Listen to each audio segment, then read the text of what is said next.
अस्सलाम वालेकुम दोस्तों। CST EV से मैं हूं साद और आज आपकी खिदमत में हम ईव C40 सेल का रिव्यू लेकर आए हैं। ये 16 सेल्स हमने ऑर्डर किए थे चाइना से। ए ग्रेड के ये सेल हैं। ईव C40 इसका मॉडल नंबर है। ईव कंपनी है, EVE भी इसको कहते हैं। ये सिलेंड्रिकल सेल है और 3C इसकी रेटिंग है। काफ़ी बड़े साइज़ का सेल है और ये व्हील चेयर वगैरह में, इलेक्ट्रिक बाईसाइकिल में और इलेक्ट्रिक बाइक में यूज़ हो सकता है।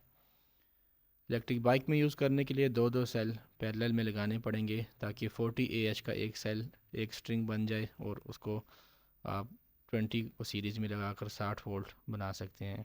ये 15S का BMS इसके साथ हमने ऑर्डर किया है और ये उसकी वायरिंग है। सेल हमने एक ज़्यादा इसलिए ऑर्डर किया कि अगर एक सेल कभी फ्यूचर में ख़राब होता है तो बैकअप के तौर पे हमारे पास हो। लेकिन मे बी के कस्टमर जो हैं वो 16S के का बनाना चाहें। बाइक में आप 23 या 24 सेल्स भी लगा सकते हैं। उससे आपको 72 वोल्ट्स या 76.8 वोल्ट्स की वोल्टेज हासिल होगी, तो वो ज़्यादा आपको स्पीड और रेंज देगी।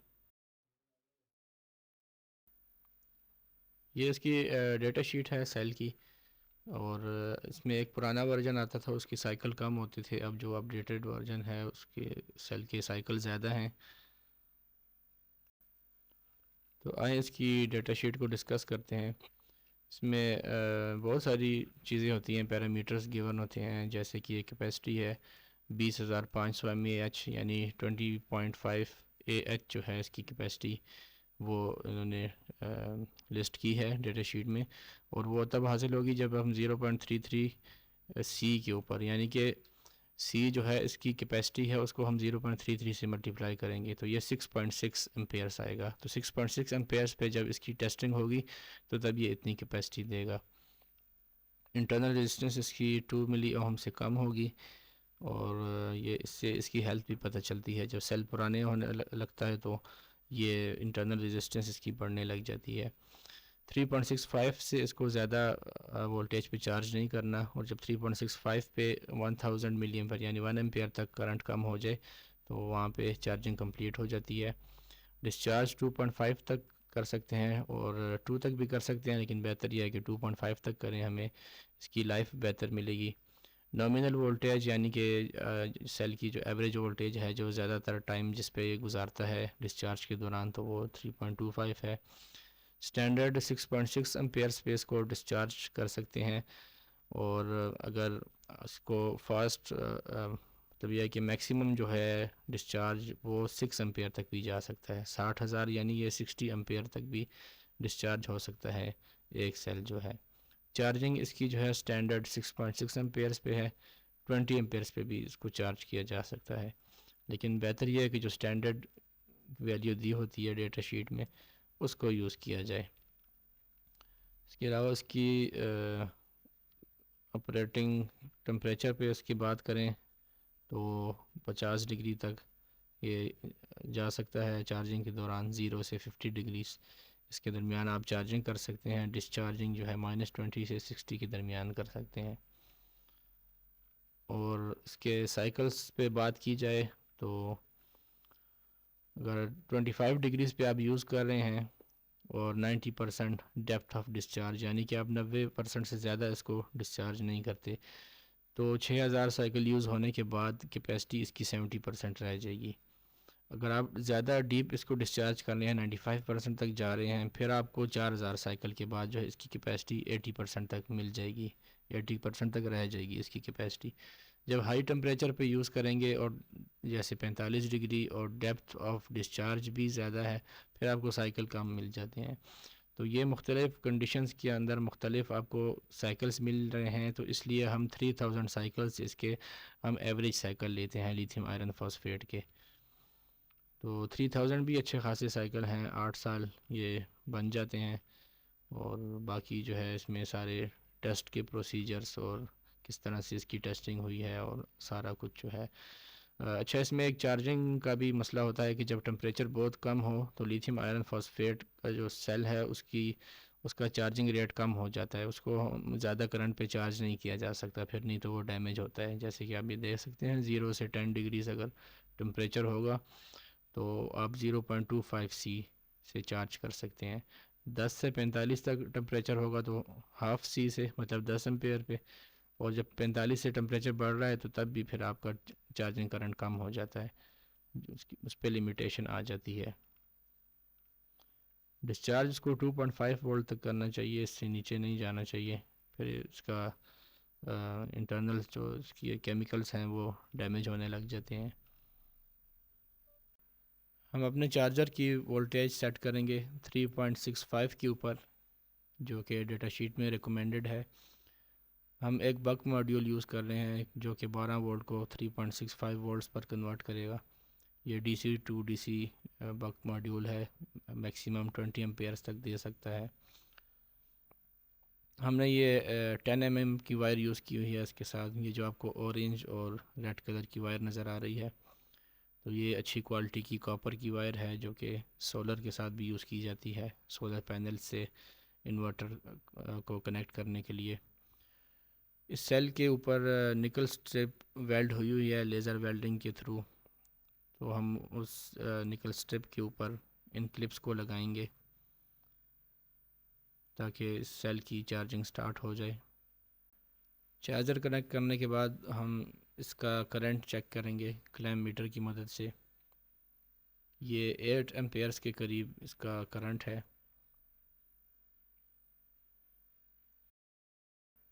इसमें दो नॉब्स होती हैं बक मॉड्यूल में, एक वोल्टेज की एडजस्टमेंट के लिए, उसको हम नहीं छेड़ेंगे।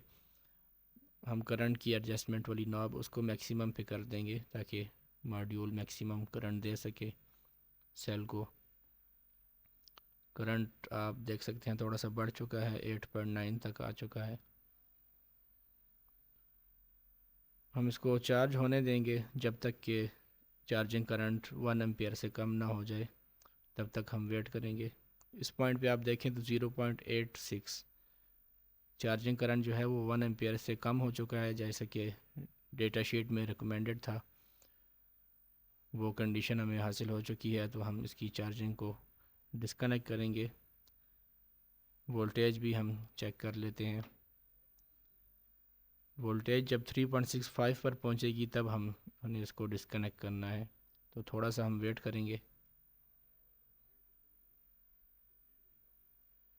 अब सेल की वोल्टेज 3.63 पर पहुंच चुकी है, करंट भी 1 एम्पेयर से कम है, तो इसका मतलब है कि चार्जिंग कंप्लीट हो चुकी है। यहाँ पे हम चार्जिंग को बंद कर देंगे और डिस्चार्ज टेस्टिंग शुरू करेंगे।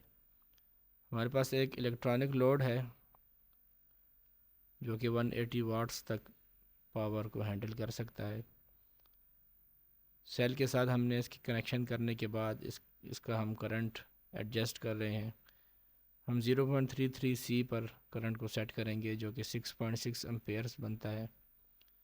6.6 एम्पेयर्स के ऊपर ये सेल डिस्चार्ज होगा तो तकरीबन 3 घंटे के अंदर, अगर इसकी कैपेसिटी फुल 20 एम्पेयर होगी तो 3 घंटे के अंदर ये डिस्चार्जिंग कंप्लीट हो जाएगी।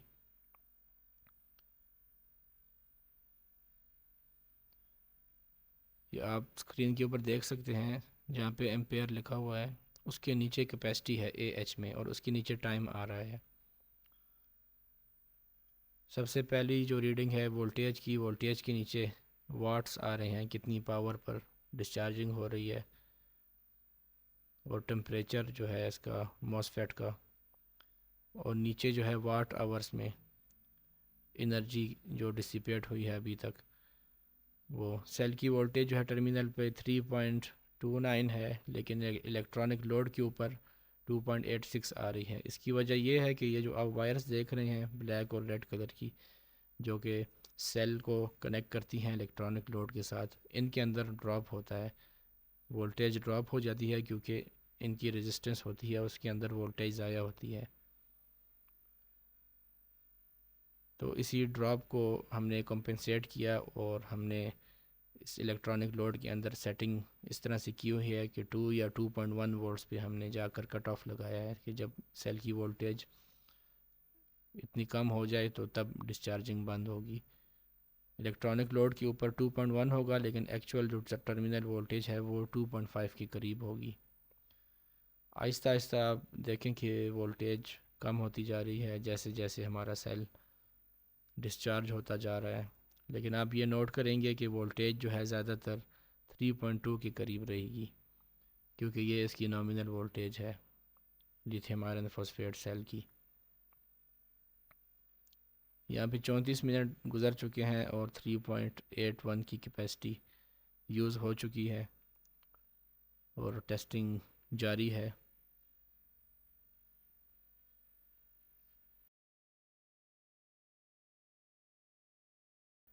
51 मिनट्स गुजर गए हैं और 5.68 AH की कैपेसिटी यूज़ हो चुकी है। वोल्टेज बहुत स्टेबल हैं लिथियम आयरन फॉस्फेट का। एक फ़ायदा ये भी है कि आपको डिस्चार्ज के दौरान बहुत स्टेबल वोल्टेज मिलती है। जो ज़्यादातर उसका डिस्चार्ज का टाइम है आपको एक कांस्टेंट वोल्टेज पर मिलेगा। वो वोल्टेज आहिस्ता आहिस्ता गिरेगी, आखिर में जाकर तेज़ी से गिरेगी, लेकिन ज़्यादातर जो डिस्चार्ज है वो आलमोस्ट एक ही किस्म की वोल्टेज के ऊपर होगा, तो आपको कंसिस्टेंट परफॉर्मेंस मिलेगी गाड़ी के अंदर। 3.22 वोल्टेज अभी भी है सेल के टर्मिनल्स पर। 9.17 डिस्चार्ज हो चुका है।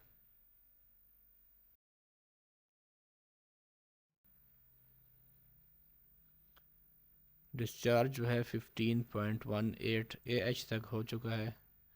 2 घंटे 18 मिनट गुजर चुके हैं इसी सेम कांस्टेंट करंट के ऊपर। इलेक्ट्रॉनिक लोड लगाने से ये फ़ायदा होता है कि आपका करंट जो है डिस्चार्ज का करंट वो कांस्टेंट रहता है, जो जितना आपने सेट किया हुआ है। अगर आप हीटिंग एलिमेंट लगाते हैं उससे भी टेस्टिंग हो सकती है, लेकिन उसमें मसला ये होता है कि जैसे जैसे वोल्टेज कम होती जाती है करंट भी कम होता रहता है, तो आप जो है डेटा शीट की रिकमेंडेशन के मुताबिक टेस्टिंग नहीं कर पाते। 3.113 वोल्टेज है सेल की अभी।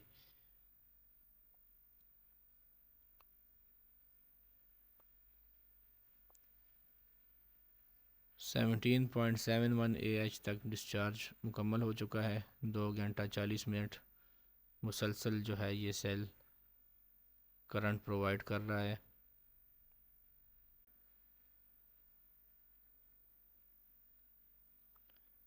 19.04 AH और 2 घंटा 52 मिनट का वक्त गुजर चुका है।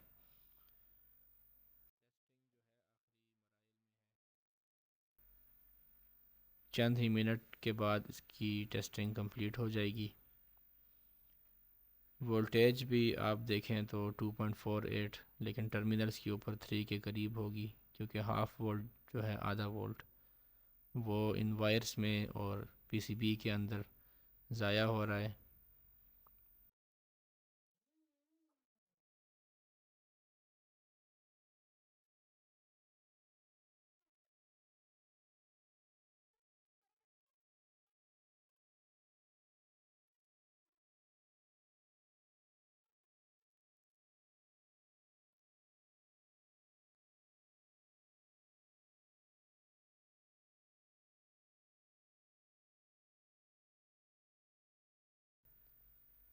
टेस्टिंग स्टॉप होने वाली है। 20.1 AH की कैपेसिटी हमारे पास आ चुकी है। टर्मिनल्स पे हम वोल्टेज चेक करेंगे वोल्ट मीटर की मदद से।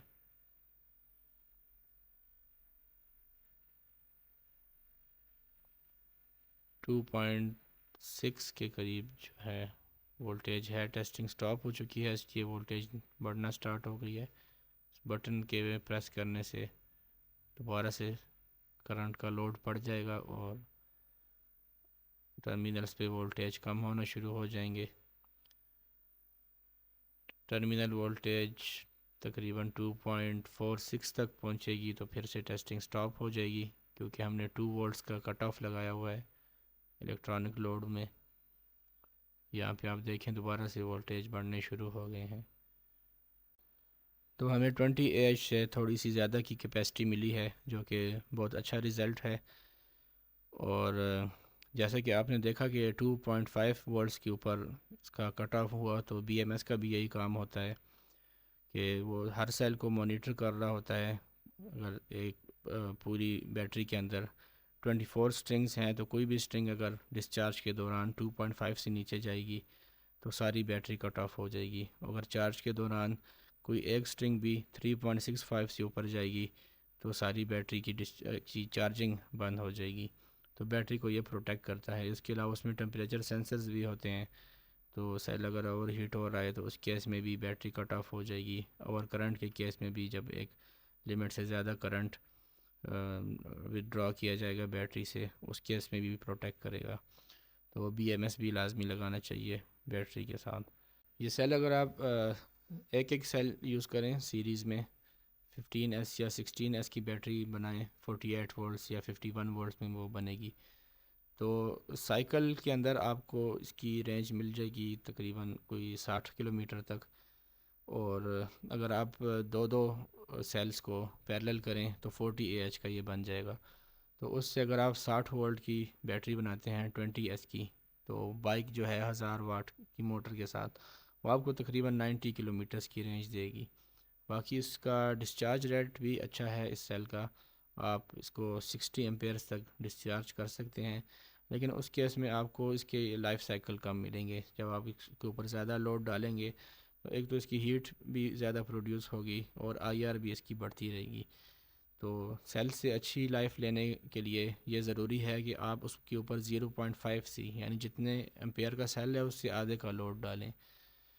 तो मिलते हैं नेक्स्ट वीडियो में। आप भी अपनी गाड़ी को या बाइक, रिक्शा या किसी भी व्हीकल को इलेक्ट्रिक में कन्वर्ट करवाने के लिए या हाइब्रिड में कन्वर्ट करवाने के लिए दिए गए नंबर पर रब्ता करें। शुक्रिया। अल्लाह हाफिज़।